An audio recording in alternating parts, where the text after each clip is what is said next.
और वर्षों वर्षों तक आपको मालूम है यूरोप और अमेरिका में झगड़ा होता रहा। 25 दिसंबर से नया साल शुरू हो और काफी दिनों तक वो चलता रहा। फिर झगड़े के बाद बदल के 1 जनवरी से नया साल शुरू होना बताया गया।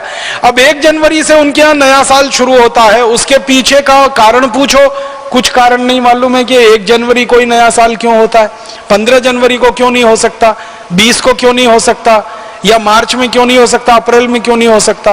वो कहते हैं कि बहुत लंबा झगड़ा था, 25 दिसंबर और 1 जनवरी के बीच में वो झगड़ा सुलझ गया, 1 जनवरी कर लिया गया। 25 दिसंबर को तो फिर भी अर्थ उनके यहाँ समझ में आता है, ईसा मसीह से जुड़ा हुआ है, लेकिन 1 जनवरी तो कुछ भी समझ में नहीं आता किससे जुड़ा हुआ है। और भारत में अगर हम नए वर्ष की बात करें तो भारत के अलग अलग क्षेत्रों में नए वर्ष मनाने की अलग अलग परंपरा है।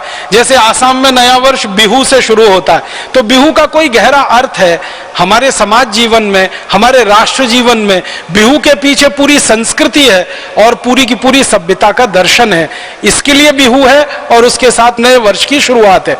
इसी तरह दक्षिण में हम चले जाएं तो मानते हैं कि ये दिन खास है, ये दिन खास है। उत्तर में, दक्षिण में, पूर्व में, पश्चिम में।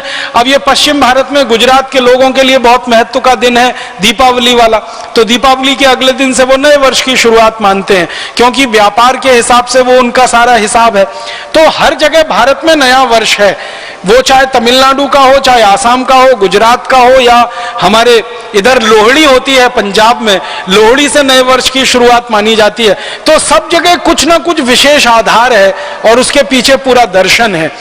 यूरोप और अमेरिका में तो न कोई आधार है न कोई दर्शन है, फिर भी हमने नकल करके 1 जनवरी को नया वर्ष मनाना शुरू कर दिया और इस देश में ऐसा बेहूदगी वाला हिसाब किताब बन गया है कि 31 दिसंबर की रात को और 1 जनवरी की सुबह देश के मुंबई, दिल्ली, मद्रास, बेंगलोर आदि आदि बड़े शहरों में होटल बुक किए जाते हैं, रात भर पार्टियां चलती हैं, कान फोड़ू संगीत बजाया जाता है और पता नहीं क्या क्या सब व्यभिचार किया जाता है। वो नए वर्ष मनाने का हमने पूरा नकल करके पश्चिम से या यूरोप अमेरिका से अपने जीवन में बसा लिया।